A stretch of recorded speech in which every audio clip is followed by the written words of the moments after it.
Assalamualaikum warahmatullahi wabarakatuh. Saya Febrisa Helmi, nomor BP 19110083. Saya akan menjelaskan materi dari kelompok kami yang berjudul manajemen konflik. Sebelumnya kita harus mengetahui dulu apa itu manajemen dan apa itu konflik.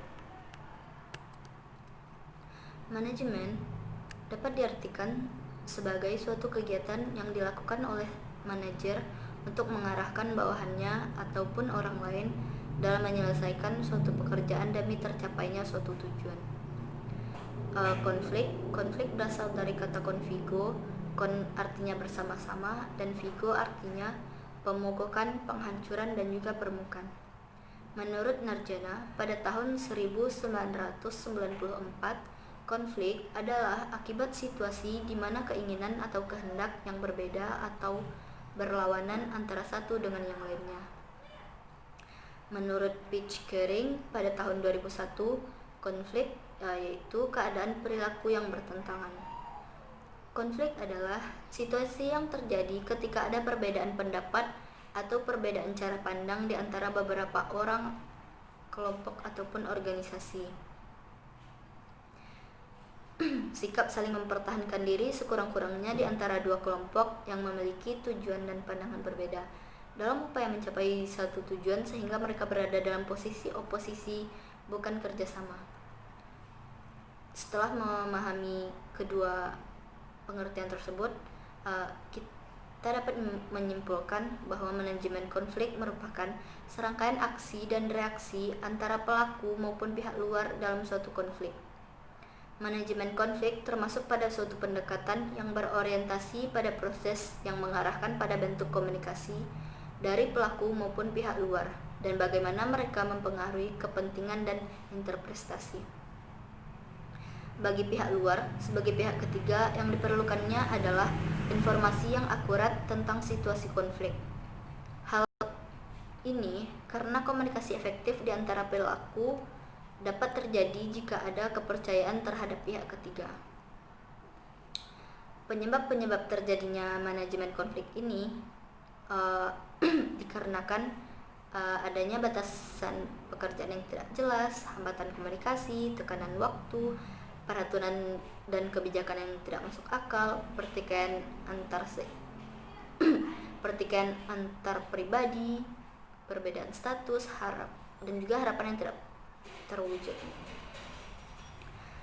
Manajemen konflik sangat berpengaruh bagi anggota organisasinya. Pemimpin organisasi dituntut menguasai manajemen konflik agar konflik-konflik yang muncul dapat berdampak positif untuk meningkatkan mutu organisasi. Dan dampak positif ini memiliki 5 poin penting. Yang pertamanya, membantu setiap orang untuk saling memahami tentang perbedaan pekerjaan dan tanggung jawab mereka. Yang kedua, memberikan saluran baru untuk komunikasi. Yang ketiga, menumbuhkan semangat baru pada staf. Yang keempat, memberikan kesempatan untuk menyalurkan emosi. Dan yang kelima, menghasilkan distribusi sumber tenaga yang lebih merata dalam organisasi. Petunjuk pendekatan pada situasi konflik ini diawali melalui penilaian diri sendiri, selanjutnya analisa isu-isu seputar konflik, tinjau kembali dan sesuaikan dengan hasil eksplorasi diri sendiri, lalu atur dan rencanakan pertemuan antara individu-individu yang terlibat konflik, dan memantau sudut pandang dari semua individu yang terlibat, mengembangkan dan mengurangi solusi, memilih solusi dan melakukan tindakan, dan selanjutnya baru merencanakan pelaksanaannya. Sekian dari saya, terima kasih. Assalamualaikum warahmatullahi wabarakatuh. Saya Sri Rahayu Monika, BP 19110081 akan melanjutkan materi dari Febrisa Helmi. Saya akan menjelaskan tentang strategi manajemen konflik. Ada 5 tahap dalam memahami konflik. Dengan memahami 5 tahap ini, maka organisasi akan lebih mudah merumuskan strategi terbaik dalam penanganan konflik. Yang pertama yaitu ada menghindar. Menghindari konflik dapat dilakukan jika isu atau masalah yang memicu konflik tidak terlalu penting atau jika potensi konfrontasinya tidak seimbang dengan akibat yang akan ditimbulkannya.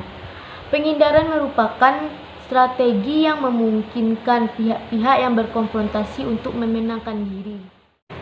Yang kedua ada strategi mengakomodasi. Strategi mengakomodasi adalah mengatasi konflik dengan mengalah atau memberikan kesempatan kepada orang lain untuk mengatur strategi pemecahan masalah, khususnya apabila isu tersebut penting bagi orang lain. Hal ini memungkinkan timbulnya kerjasama dengan memberi kesempatan pada mereka untuk membuat keputusan.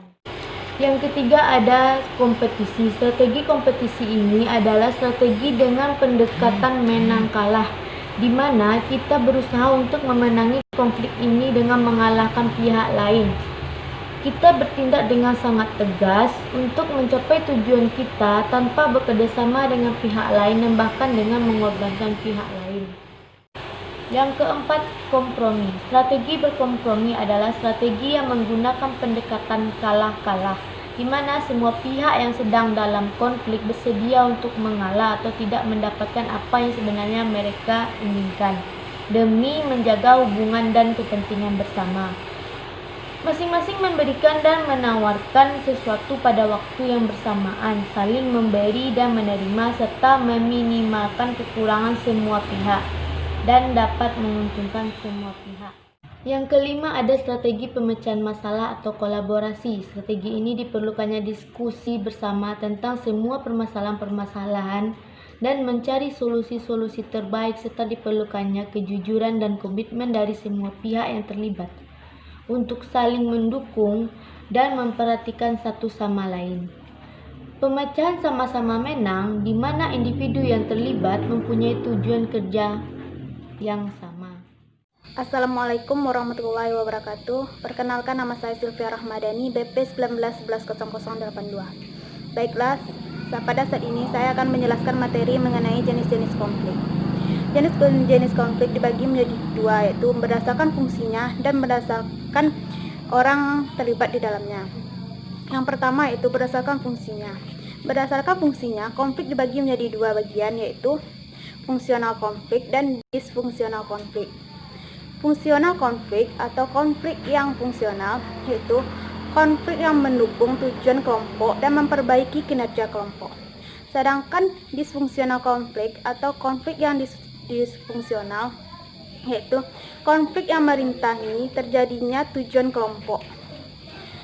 Yang kedua yaitu konflik dapat dilihat dari orang yang terlibat di dalamnya. Yang pertama, konflik di dalam diri individu. Yang kedua itu konflik antar individu. Yang ketiga itu konflik antar individu dengan kelompok. Yang keempat itu konflik antar kelompok dengan organisasi yang sama. Yang kelima itu konflik antar organisasi. Yang keenam itu konflik antar individu dengan organisasi yang berbeda. Kemudian kita akan menjelaskan penyebab terjadinya konflik. Penyebab terjadinya konflik yaitu ada tiga, berdasarkan komunikasi, struktur, dan pribadi. Berdasarkan komunikasi, informasi yang tidak lengkap, tidak sulit dipahami dan tidak dimengerti, serta mendua dan gaya individu manajer yang tidak konsisten.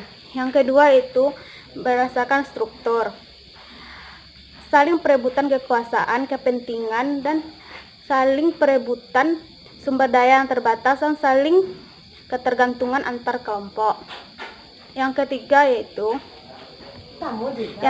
yaitu pribadi, perbedaan nilai-nilai, persepsi, dan emosi. Kemudian kita akan membahas mengenai pandangan terhadap konflik. Pandangan terhadap konflik dibagi menjadi tiga, yaitu pandangan tradisional, pandangan perilaku, dan pandangan interaksi. Menurut pandangan tradisional, konflik sangat berbahaya dan sangat merugikan organisasi. Menurut pandangan perilaku, konflik merupakan hal yang biasa dalam organisasi yang dapat bermanfaat dan dapat juga merugikan. Menurut pandangan interaksi, konflik merupakan hal yang tidak dapat dipisahkan dalam organisasi dan sangat diperlukan dalam organisasi.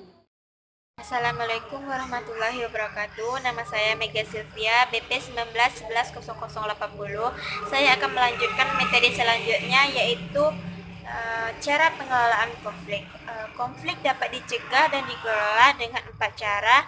Yang pertama yaitu disiplin. Mempertahankan disiplin dapat dipergunakan untuk mencegah atau mengelola suatu konflik. Yang kedua itu pertimbangan pengalaman dalam tahap kehidupan.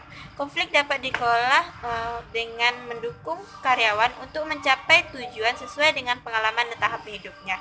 Yang ketiga yaitu komunikasi. Suatu komunikasi yang baik dapat menciptakan lingkungan yang kondusif. Suatu upaya yang dapat dilakukan manajer untuk menghindari konflik adalah dengan menerapkan komunikasi yang efektif dalam kehidupan sehari-hari. Yang keempat atau yang terakhir yaitu mendengarkan secara aktif. Mendengarkan secara aktif merupakan hal penting untuk mengolah konflik, untuk memastikan bahwa penerimaan para manajer telah memiliki pemahaman yang benar. Mereka dapat merumuskan kembali permasalahan para pegawai sebagai tanda bahwa mereka telah mendengar. Selanjutnya yaitu 5 langkah dalam pengelolaan konflik. Yang pertama itu memahami masalah. Yang pertama yaitu dalam memahami masalah ini yaitu hindari salah mendeteksi. Contohnya tidak peduli masalah atau menganggap masalah itu tidak ada tapi sebenarnya ada masalah. Yang kedua yaitu diagnosa. Kenali siapa, apa, mengapa dan di mana, bagaimana alternatif mengatasi konflik tersebut. Yang ketiga yaitu menyikapi solusi. Dalam menyikapi solusi ini yang harus dilakukan yaitu kumpulkan masukan mengenai jalan keluar yang memungkinkan dari orang-orang yang terlibat di dalamnya. Saringlah penyelesaian tidak dapat diterapkan atau tidak praktis. Yang keempat yaitu pelaksanaan. Ingatlah bahwa akan selalu ada keuntungan dan kerugian. Hati-hati, jangan biarkan pertimbangan ini terlalu mempengaruhi pihak dan arah kelompok. Yang kelima yaitu evaluasi. Penyelesaian itu sendiri dapat menyelesaikan serangkaian masalah baru. Jika penyelesaiannya tampak tidak berhasil, kembalilah ke langkah-langkah sebelumnya. Selanjutnya yaitu macam-macam strategi mengatasi konflik. Ada 2 macam strategi mengatasi konflik. Yang pertama, strategi mengatasi konflik antar pribadi dan strategi mengatasi konflik organisasi.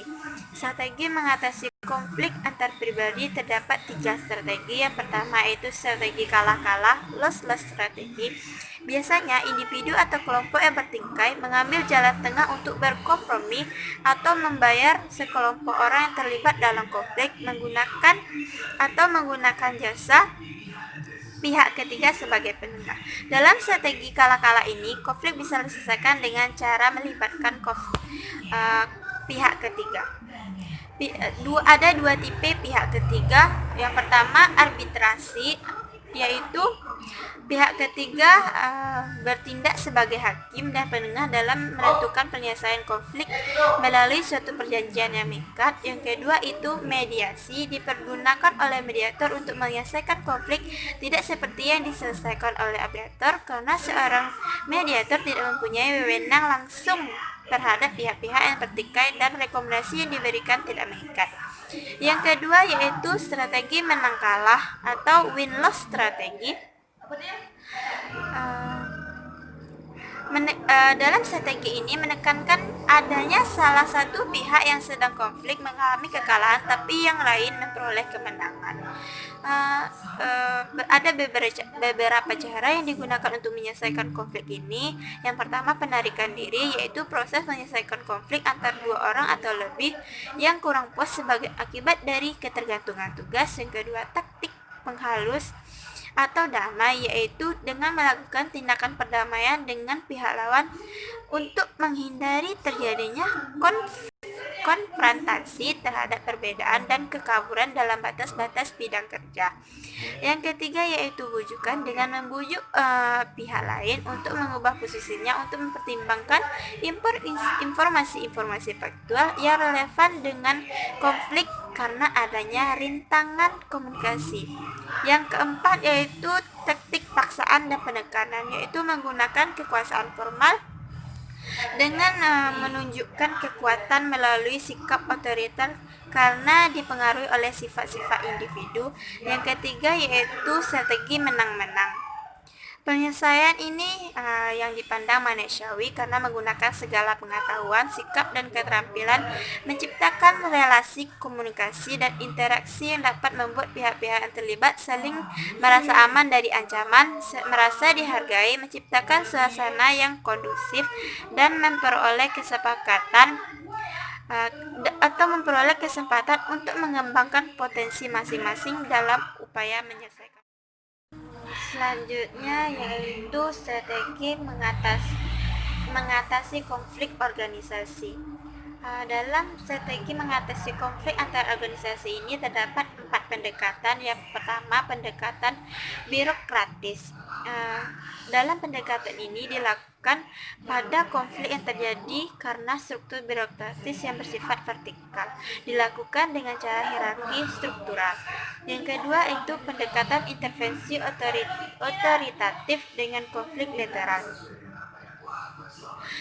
Bila terjadi konflik literal, biasanya akan diselesaikan sendiri oleh pihak-pihak yang terlibat konflik. Kemudian, jika konflik tersebut ternyata tidak dapat diselesaikan secara kontrol, biasanya manajer langsung melakukan intervensi secara otoratif kepada kedua belah pihak.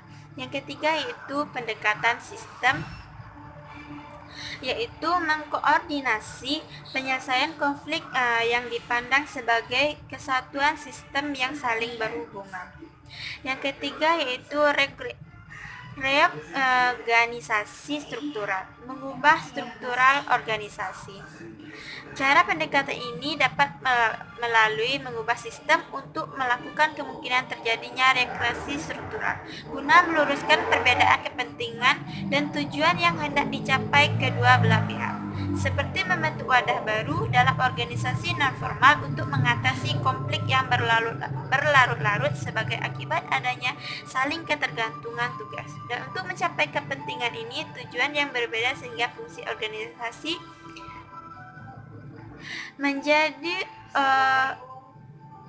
menjadi konflik vertikal. Baiklah, sekian materi yang dapat saya sampaikan. Lebih dan kurang saya mohon maaf. Saya tutup. Assalamualaikum warahmatullahi wabarakatuh.